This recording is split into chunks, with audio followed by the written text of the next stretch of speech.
Thank you. Thank you for the nice introduction, and thanks for having me. It's a great pleasure and honor for me to be here. Whatever I will say today is actually based on a joint work with a large group of wonderful people. So even though there's just my name here, there should be and will be at the last slide a long list of other people who contributed more or less to this. So the topic today is Universal Dependencies, and that's a project, essentially it's a collection of tree banks, which just to make sure that we are all on the same page, is what I mean on a tree bank, that or dependency tree bank is a corpus where every sentence is accompanied with annotation, where essentially you can see various morphosyntactic properties of every word, and more importantly the structural, hierarchical structure where one word depends on another. So it could look like this, it could also look like this, or various other possible visualizations. So we will see many examples of this sort later on in the talk. So I will then get to more details. So the potential users of such a data set can be, roughly speaking, divided into two large groups. First, language technology engineers who use those data sets essentially to train their statistical models and then incorporate the models in various language processing tools, where such as syntactic parsers or morphological taggers and whatever.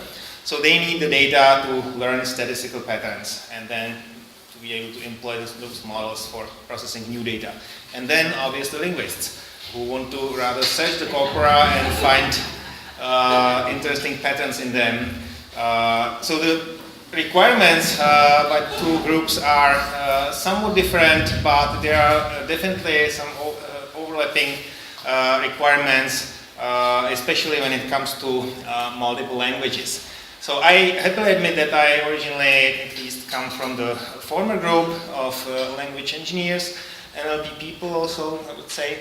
I'm gradually shifting towards the linguistic part.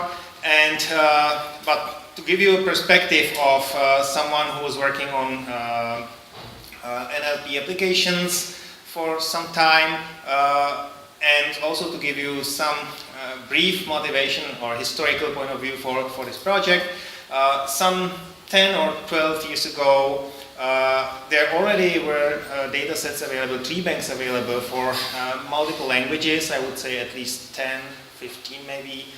But the huge problem was that each of them used its own annotation style. So if I show you something like this, three structures for three sentences, you don't see the words so far, you just see the part of speech text, and it looks like it might be similar because there's the same number of words and even the same part of speech text, but the structure is quite different. So you might, just from this picture, you might believe that the sentences are syntactically very different. There is just one dependency in common between structures 1 and 2, only 2 in common between structures 1 and 3, and nothing in common at all between 2 and 3. But it's not the case. These are actually three completely identical sentences, just in three different languages, but syntactically there is no difference at all. And the languages are also not so distant from each other. They are all Germanic, English, Danish, and Swedish, but it just so happens that the first sentence was annotated according to some particular annotation guidelines, some particular conversion from tree bank to dependencies, I guess. This is like the Danish dependency tree banks. So the sentences, the examples are made up because I wanted to have the same sentence, but otherwise this annotation style is taken from the tree bank, and the same holds for the Swedish tree bank down there. So this is a problem, and I would argue it's a problem for both the kinds of users that I introduced. For any NLP research, any cross-linguistic application, it's a problem. You can't compare anything. And for a linguist, obviously, if you want to query two different corpora with different set of labels, so then we have to learn two annotation styles. So we wanted to find a solution for that. And universal dependencies is an attempt to come up with such a solution. So if I should summarize UD in just 2 lines, this would be it.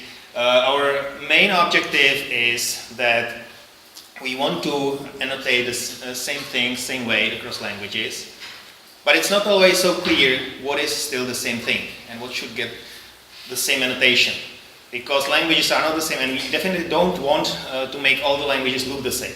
So we also want to be able to observe and highlight the different coding strategies that different languages take to annotate, to encode the same structure. So it is a compromise, and the way we like to formulate it, I would say all of us, maybe except Chris Manning, who formulated it as the first, but the other of us called it Manning's Law. And it essentially says that the secret of understanding UD is to realize that it's a very subtle compromise between approximately 6 things. So obviously it has to be satisfactory for analysis of individual languages. It's quite clear. It also has to be satisfactory for linguistic typology. So these 2 points essentially summarize what I said already on the previous slide. It also should be suitable for rapid and consistent annotation, which means we would rather avoid distinctions that are very difficult to grasp and that lead to terrible annotator agreement. It should be comprehensible by non-linguists, such as language engineers or language learners or whatever. So that means that whenever possible, we want to stick with traditional grammar terminology. Unfortunately, it's not always possible, especially because there are so many traditions and they are conflicting sometimes. And it should also be suitable for computer parsing and for various downstream language processing applications, which each of them might have different requirements of their own. So it is easy to come up with proposals how to improve UD on one of these dimensions. And you will see, because it's a compromise, I'm sure you will be dissatisfied with some of the decisions that we've taken. But it is quite challenging to come up with proposals that will improve it and remain sensitive to all of these requirements. So that's the tricky part here, but it's what makes it interesting. So right now, I think the count is at 69 languages from something over 10 different families. It is still growing. We get new languages every year. So it's a big family and it's still growing, but it's not the same in terms of size. So some of those languages have only like 1,000 tokens. Corpus is just a sample, while some others will have over 1 million tokens. So there's really a huge difference in scale. So now, if I want to briefly discuss what is it the same thing that should get the same annotation. This is probably the simplest possible example that I could give you. A simple sentence with a subject and object and a determiner there. George killed the dragon. And if I give you the Irish version of that sentence, then you see that the tree is more or less the same. It's isomorphic. Just the word order changed a bit because Irish likes to have the verb first, but otherwise it's the same. Another translation to Spanish, Jorge mató al dragón. Now we have already one issue here because the al, it's a contraction of a preposition and definite article. So it's not already so clear what part of speech tag it should get. If it was just a Spanish treebank, there would be probably a specific part of speech tag just for this kind of contractions. But on the universal level, we can't predict all the possible contractions that will appear anywhere. So there's a mechanism in UD that we actually don't always take the orthographic word as the unit. We talk about syntactic words, and when things like this happen, then we can split it to 2 syntactic words, 2 nodes, and then everything is okay again because we can use normal part of speech tags, use relations that are defined. We just make sure that every time we do something like this, it is marked in the data So it is possible for the tools that we have to also train a model about all these word segmentation issues that have been taken, so that a tool possibly can learn how to do it with new text. So there's always a mapping between the original text and whatever we do with the segmentation. And there's another example, Draka za blíří, which is in Czech. I will not discuss it anymore here because I have later on a section on Czech separately. So from the previous slide, you might actually think that the same thing that should be annotated the same way is the same meaning. It's not the case. Same meaning doesn't necessarily mean the same syntactic construction.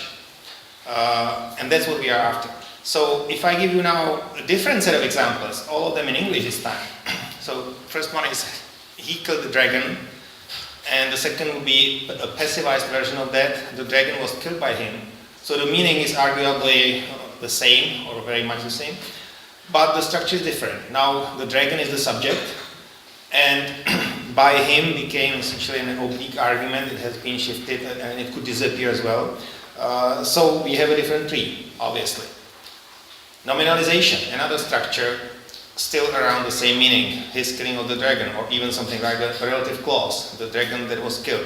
Still, there is essentially the underlying meaning is the same, but it's probably used differently. The dragon that was killed is probably not the complete sentence, but this part will get annotation that corresponds to relative clauses, so not to the meaning of killing the dragon. And this is important because some languages might prefer some kinds of constructions over others. So sometimes you have multiple ways how to convey the same idea, but one language might prefer a different construction than another. So for instance, in many Indian languages, there is a construction like this one in Sanskrit, where you have one or more non-finite verb forms followed by a finite form.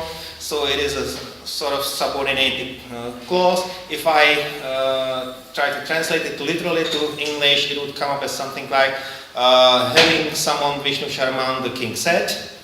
But what happens actually usually in the translation is that you have coordinated structure. So it would be rather translated as the king summoned Vishnu Sharma and said, and blah blah blah.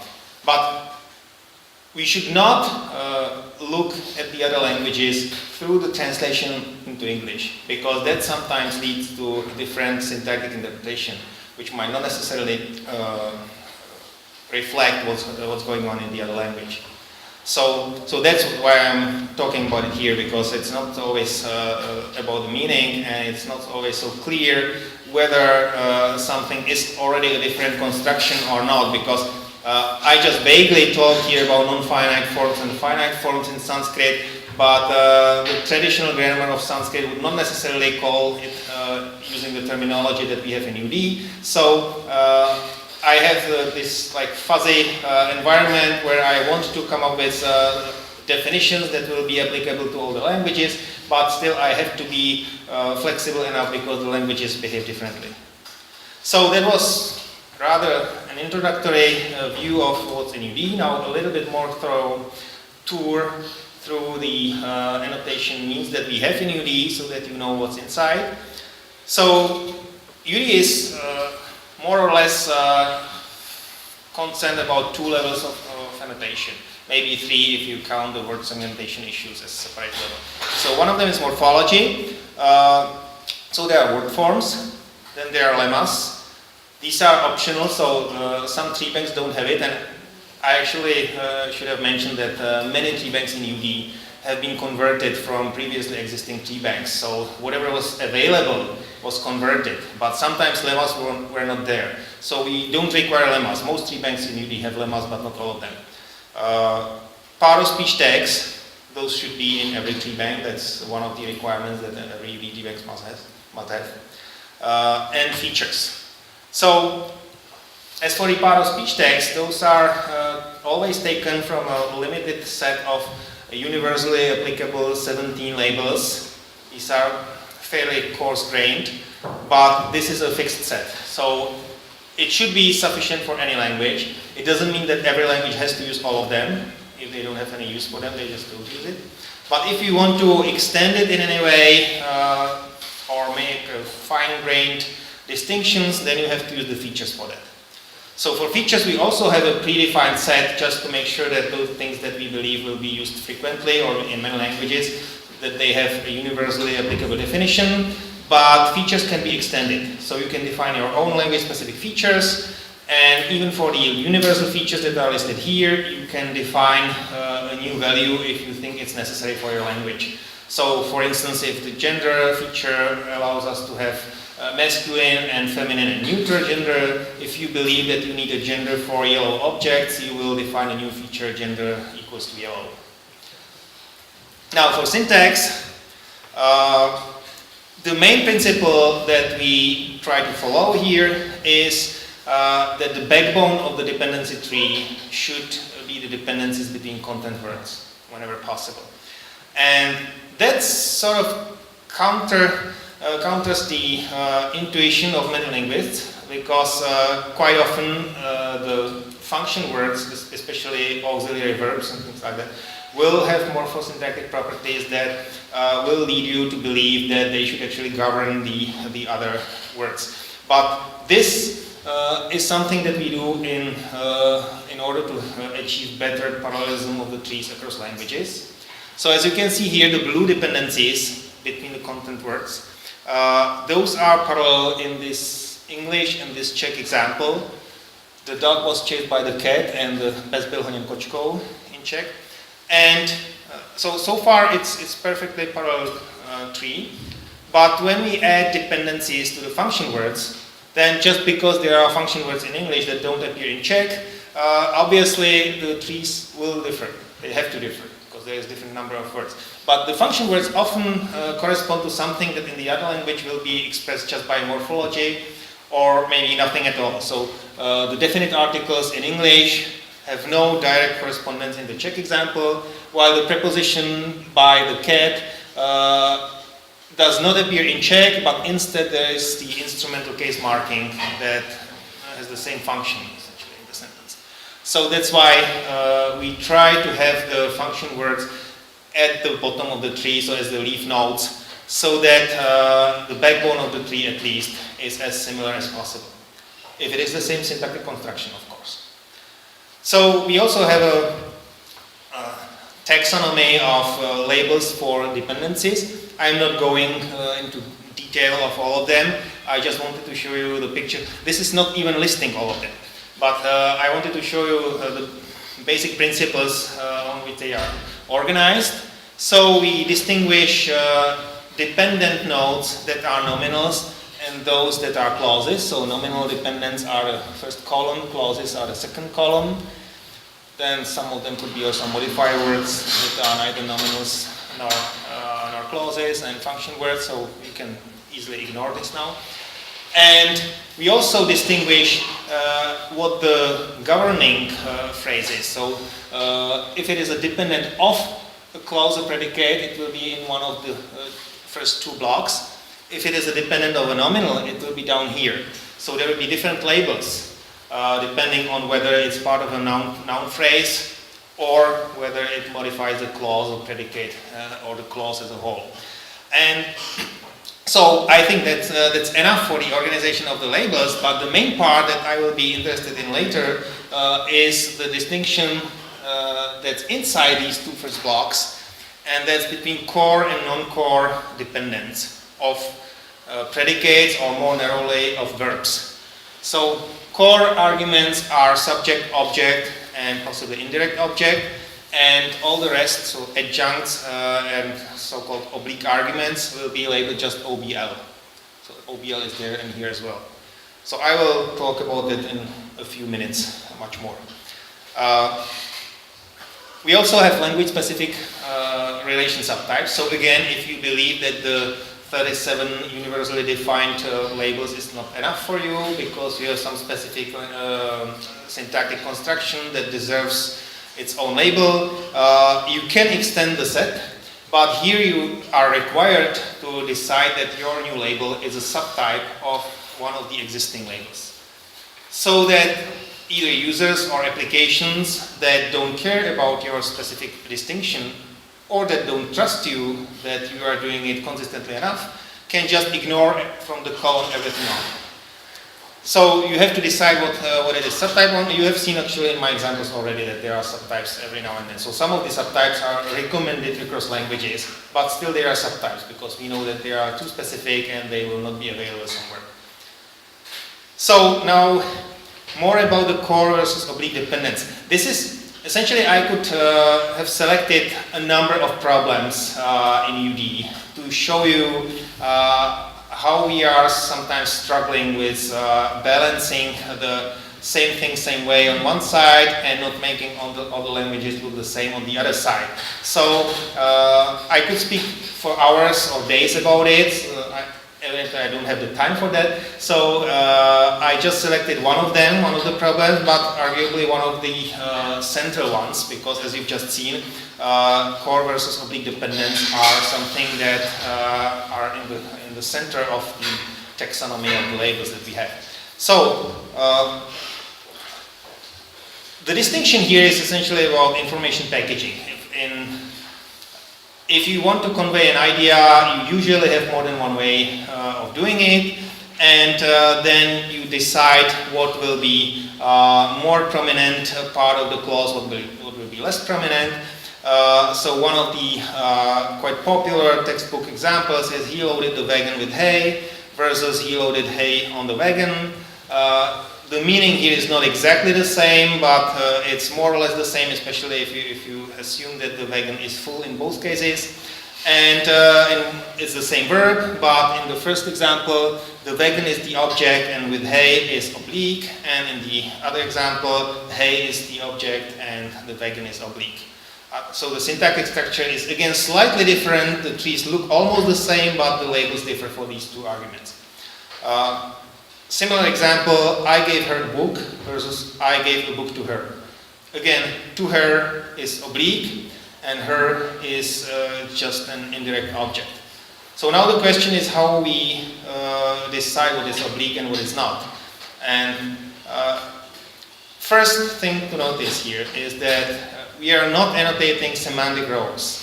So if we were annotating semantic rows, we would have two trees that would be isomorphic again, right? Because that's the meaning versus construction thing that I mentioned in the beginning. You would have, instead of these two trees, in both cases, her is the recipient or goal if you want, and the book is the patient or theme or the thing that is given. So that would be the two same trees. Arguably, if I recall that Manning's law, this would be probably improving UD on one of the dimensions, the last one. For downstream language applications, definitely if you have semantic rows, it would be much easier for them to infer anything from the nature of text and give you whatever you want to do with the meaning. I'm not sure what it would mean for computer parsing. We would have to test it, whether it would be easier for parsers or not. I'm also not quite sure what it means to linguistic analysis. It depends on what you mean by analysis and what you want to achieve. But it would be definitely very bad for the two middle points, because it would not lead to more consistent annotation. It would quite soon there would be problems how to define how many semantic rows there are in the languages, 19 or 59 or whatever. How do we distinguish individual rows and so on. So that's one of the things that has been at the very beginning of UD, but it has been decided that we just do it this way. We also don't do, or at least try to avoid, the argument adjunct distinction, which is a little bit more difficult because in some traditional grammars, including mine, and I would not be surprised if Croatian as well, the definition of object versus adverbial modifier is actually divided right between arguments and adjuncts as they are usually defined. So argument essentially, that's again like semantic row labeling, just without the labels. If you say something is argument, then you are saying that the verb licenses a semantic row here, so you are just not saying which row it is. While if it's adjunct, then it's more or less freely available for any predicate. Because on Monday you can do anything on Monday, anything can happen on Monday even without an actor. So the semantics is inherent in the prepositional phrase. So that's a distinction. It looks easy here in this example, but it's not so easy when it comes to things like beneficiaries. Is it still an argument or an adjunct already, and so on. So I think this is one of the examples why in UD it is considered too subtle, too elusive, so that it's better eliminated if possible. So that's why we try to instead core versus oblique distinction, and the assumption is that it should be easier. I will show you that it's not quite so easy, but probably it is somewhat easier in total. So what it is actually.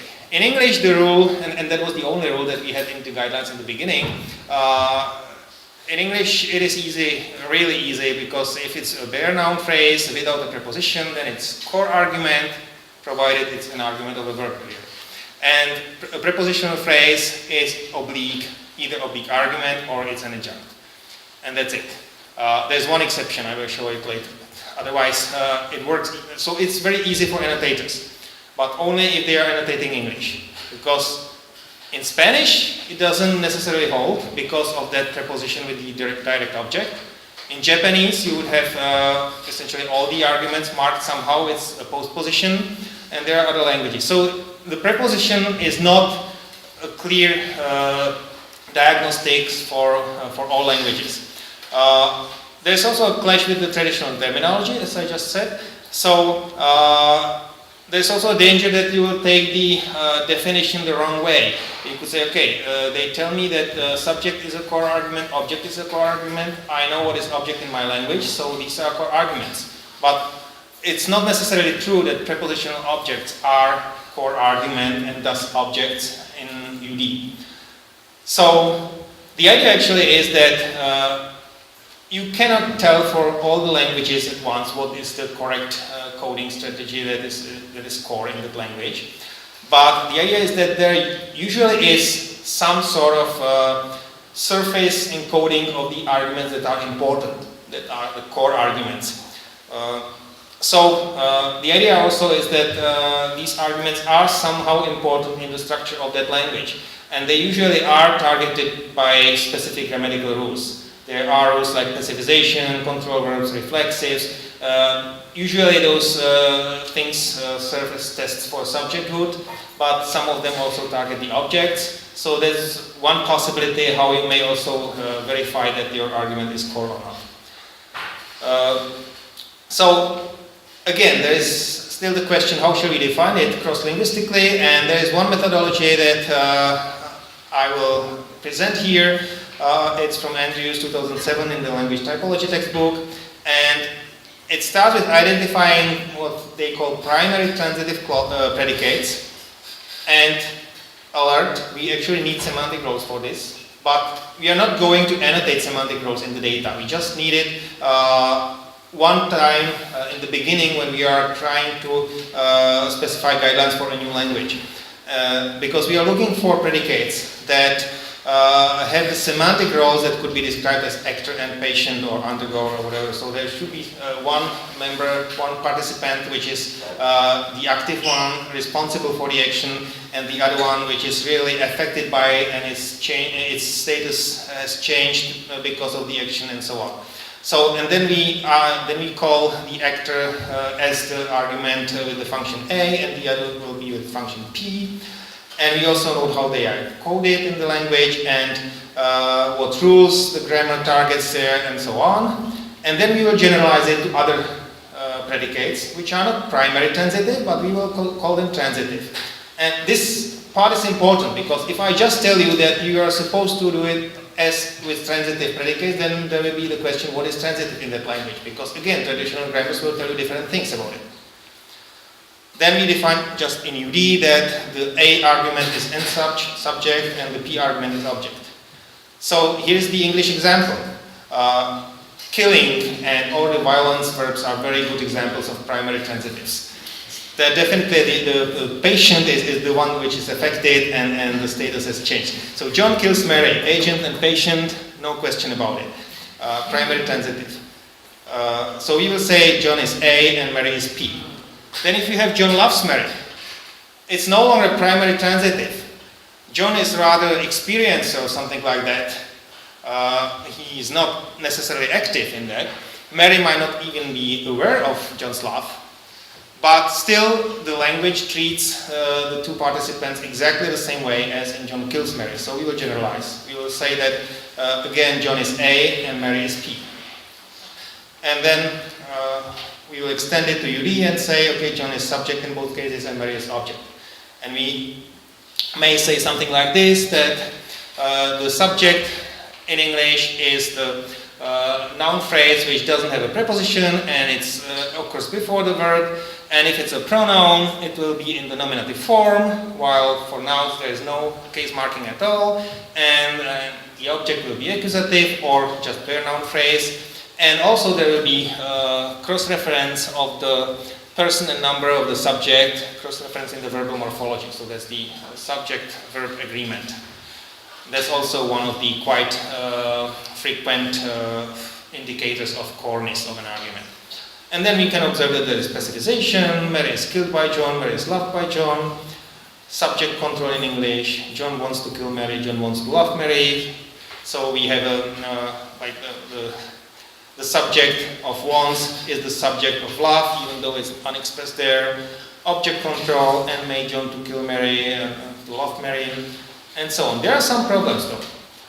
One of them is, and I mentioned this already, that there is one exception, and it's not just in English, it appears in Czech, in Spanish as well, and I believe in other languages.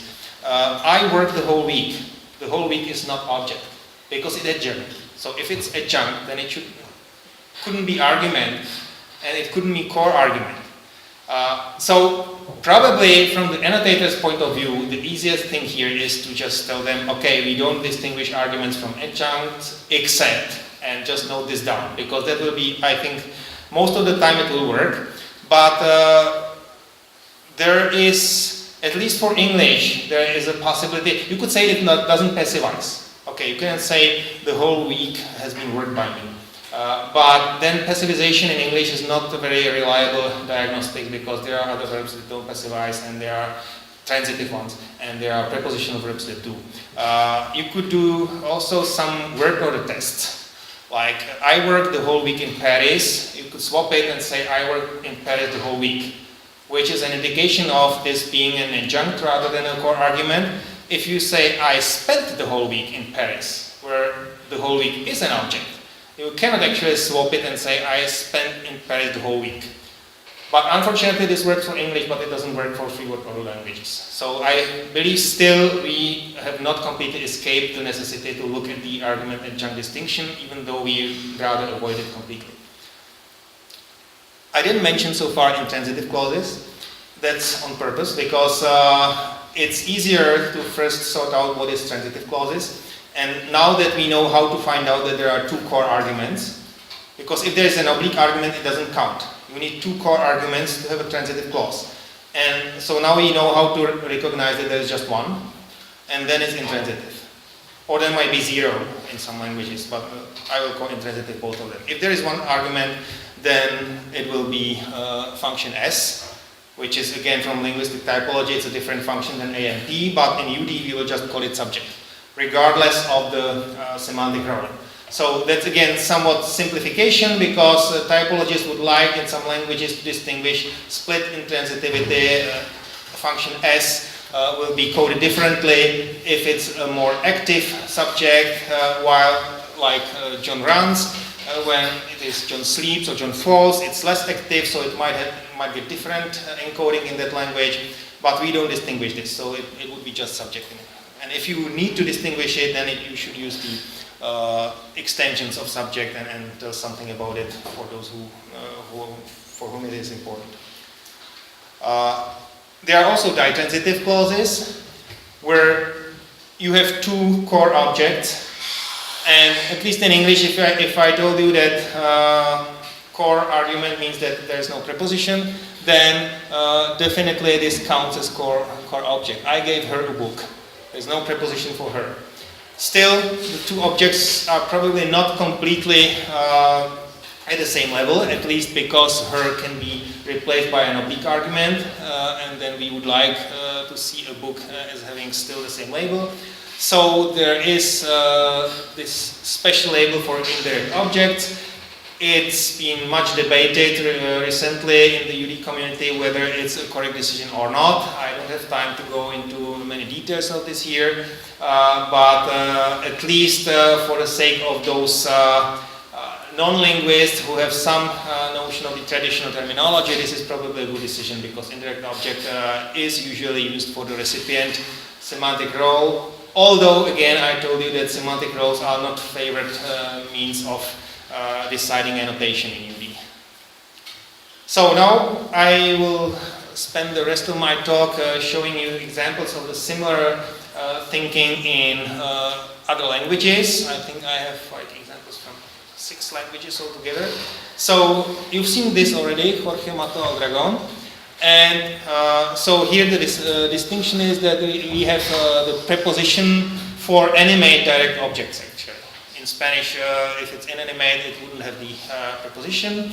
And but it's a normal direct object. One proof is that it passivizes. So you can say El Dragón fue matado por Jorge, and it behaves like if the preposition was not there. So this might be something like the generalization for Spanish. It would more or less look like the one for English, but there is in parentheses the optional, or not optional, there are rules where to use it, but the possible preposition a. Again, for pronouns you would have nominative and accusative forms, but for nouns there is no case marking, so this also should be actually in parentheses. And there is again a verb-subject agreement as in English. Although arguably in Spanish you will have much more verb forms, so it's more visible. There are also ditransitive clauses, Pedro le dio un libro a Isabel, and again here is a direct object and an indirect object. Now it's not so clear actually whether Isabel should be indirect object or whether it should be oblique, because like in English, this looks like if you say to Isabel. In English it would be OBL. In Spanish we could argue, okay, but the preposition was allowed for a direct object, so it seems to be a core coding in that language. The problem is that it seems to be rather an exception. Even for direct objects it's not used always, and it's heavily used for various adjuncts as well. So you could say subiremos al tren, that would be the location where we go, a las 5, at 5, that would be temporal modifier. So it seems that we actually should not be doing what I'm showing here in the example, and we should rather in Spanish to also say that for indirect objects we require that it's a bare noun phrase and nothing else, which would mean that we would only have ditransitive clauses where it would be with a pronoun, Pedro le dio un libro. But the advantage would be that Spanish would then look more parallel to the more related languages like French, where definitely it would be annotated like this, and that would be oblique up there, which is probably desirable to be first comparable to the related languages. But French doesn't have this optional preposition in the direct object, so that's why this seems more desirable. So here you see that we actually are struggling with this in UD, even after like 4 years UD has been around. I think right now in the Spanish data sets you would find the annotation that I'm now arguing is the correct one, so not the one that's up there. But we have frequent releases of data, so whenever we find out that somewhere the guidelines have not been interpreted the right way, we have the chance to fix it in the next 6 months or something. So now something that might be more interesting to all the Slavic peoples here. Czech example, Jiří zabil draka. Czech is a free word order language, so you could actually say draka zabil Jiří or zabil draka Jiří or whatever. It's not completely free. There would be other considerations like pragmatic topic focus articulation, but grammatically all of them are possible. And so the important distinction here is the nominative and accusative case marking.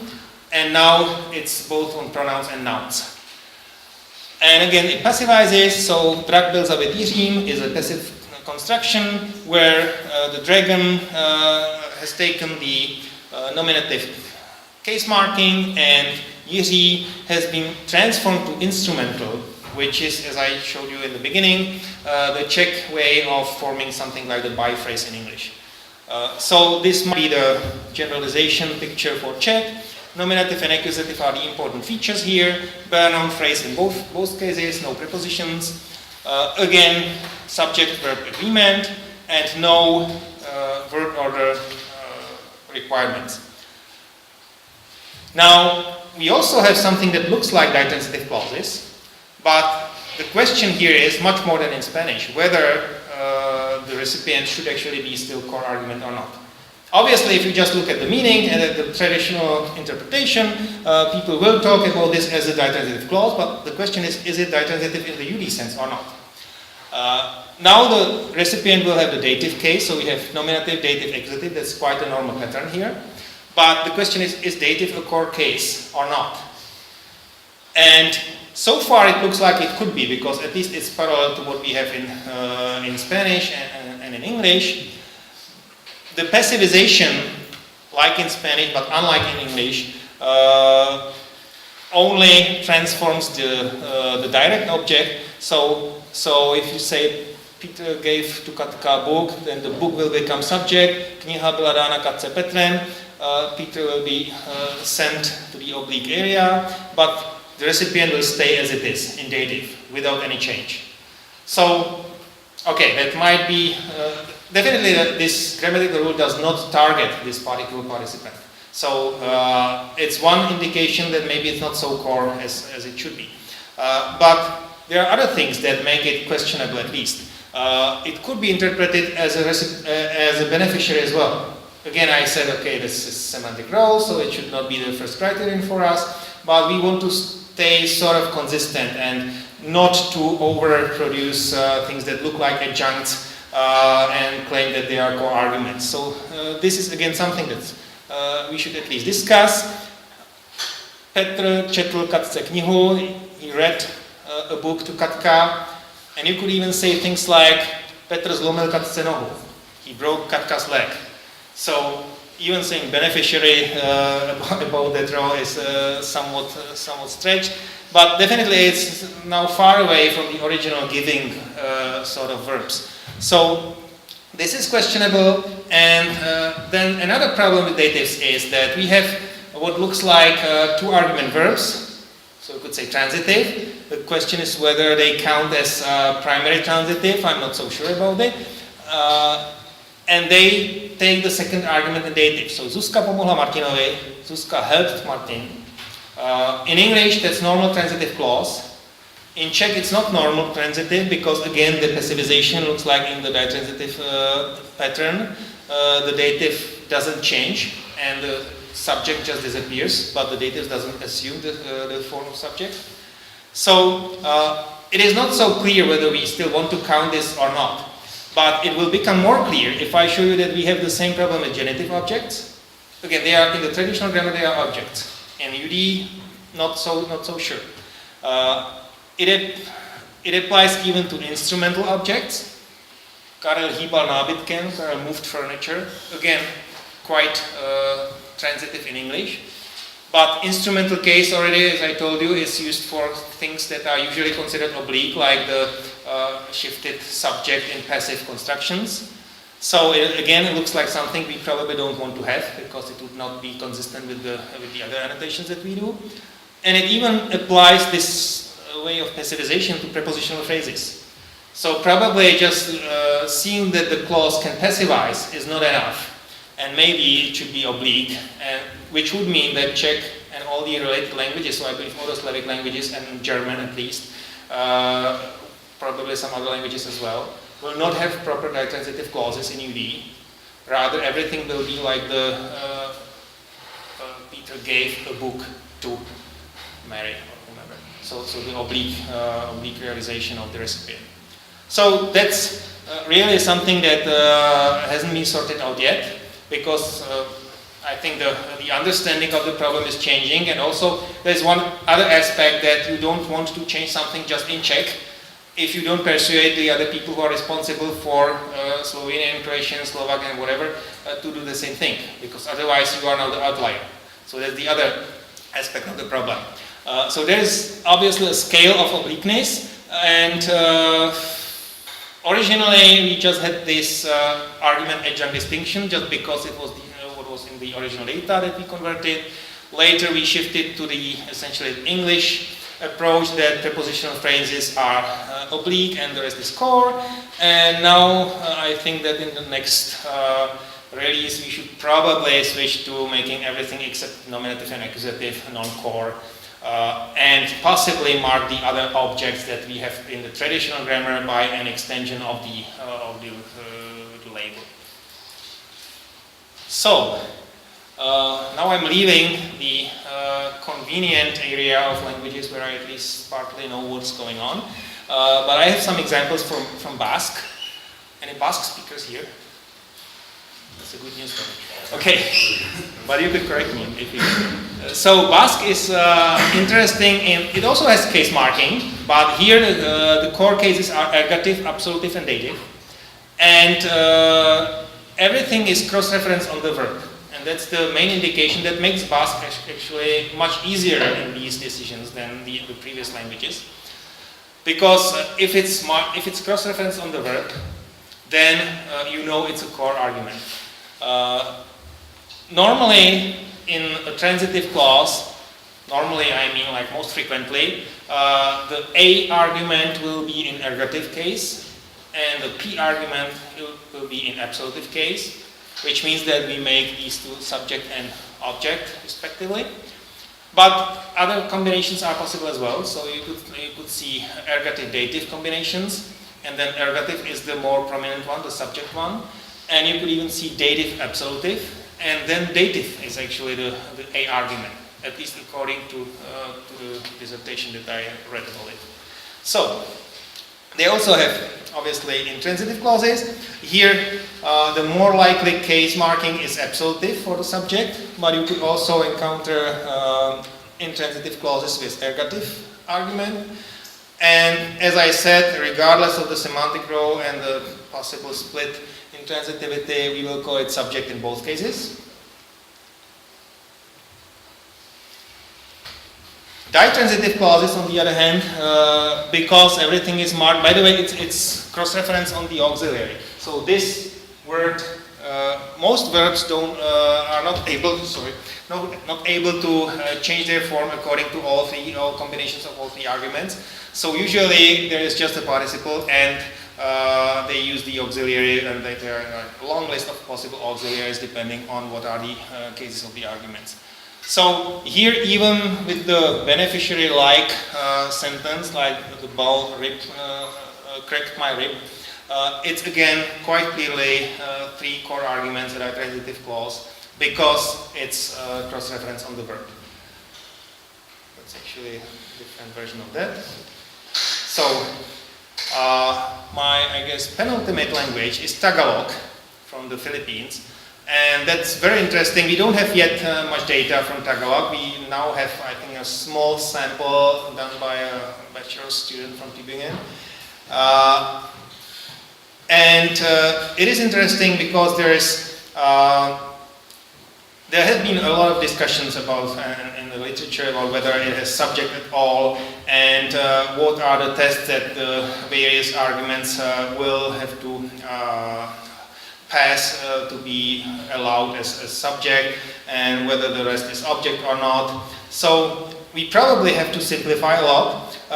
Another interesting thing is that there are function words that mark the core arguments, and it looks to me, before I read anything, it looks to me like there are prepositions. You have preposition ank and preposition nank.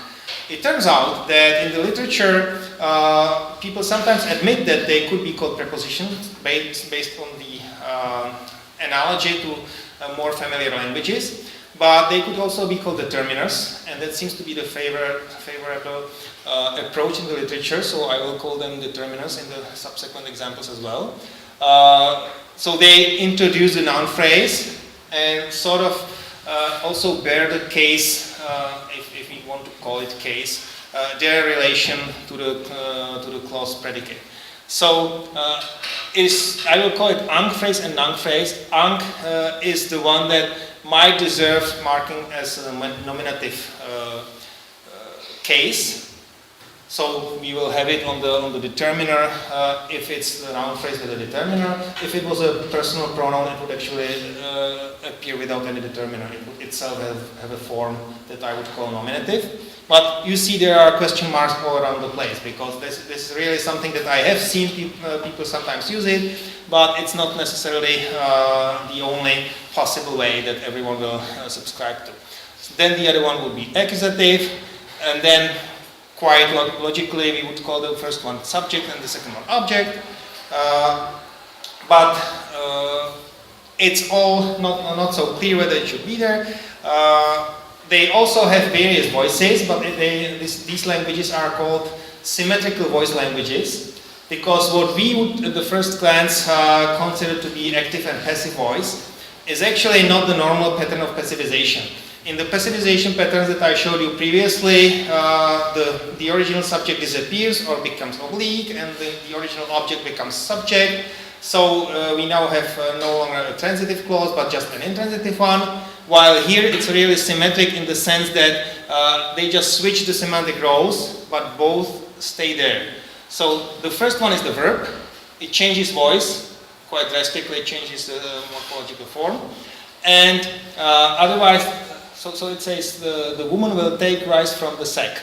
And in the first part, the ang phrase is the woman. So that's subject for us. In the second clause, to be analogical to the other languages that we do, we would swap everything, and the subject will now be the rice. So you could translate it as the rice has been taken from the sack by the woman, but it's not really the same process that happens in passivization in European languages. The ang phrase actually has also something to do with topic and focus, so it's actually the topic, and depending on pragmatic considerations, they will have to use that one or this one as the subject or the prominent phrase. It's not the end of the story. They actually can also make the originally oblique location or direction from the sack as the topic, the ang phrase. And now we have the transitive clause, because we have three core arguments here. That one became a sort of subject, if we accept that it should be called that way. And the other two are now noun phrases, which in my terminology now would be objects. But again, the semantic roles are still the same, but they swap their relation to the verb. They even have other voices for things like benefactives and so on. But I have to go to finish. So my final example, a short one, is from a language from which we don't have any sample yet, a Plains Cree from Canada, predominantly. And I included this one because it has another interesting voice system and another way of marking the core arguments. So they don't have any case marking at all, except for maybe one exception, one form, but that doesn't affect the core cases. And they mark up to two arguments on the verb again. So there's verb-subject agreement and verb-object agreement. And one notable feature here is that sometimes it's very easy for the syntactic parsers, because if you have just one word, it's easy to parse it. So these two examples are two sentences. Each of them consists just of one verb form, and because both of the arguments are pronominal, we help them or they help us. So they are marked on the verb. So they, as in other languages where you can mark them on the verb, you don't necessarily need to present the overt pronoun as well. So that's why we have just one verb here. And all the morphemes are the same, except the one that is in the middle. And that's because their verbal system is based on an animacy obliqueness hierarchy, if I can call it that way, which essentially means that they have some default view of the universe, who does something to whom, and it's more natural for them that an animate animate participant does something to an inanimate one. And it's also more natural that a first person argument, like we, will do something to third person, like them. So this is the default interpretation. We help them. But because they also sometimes have to say that they help us, then they need to do something about the hierarchy. So then they will use what is called inverse voice, which means now the hierarchy is reversed.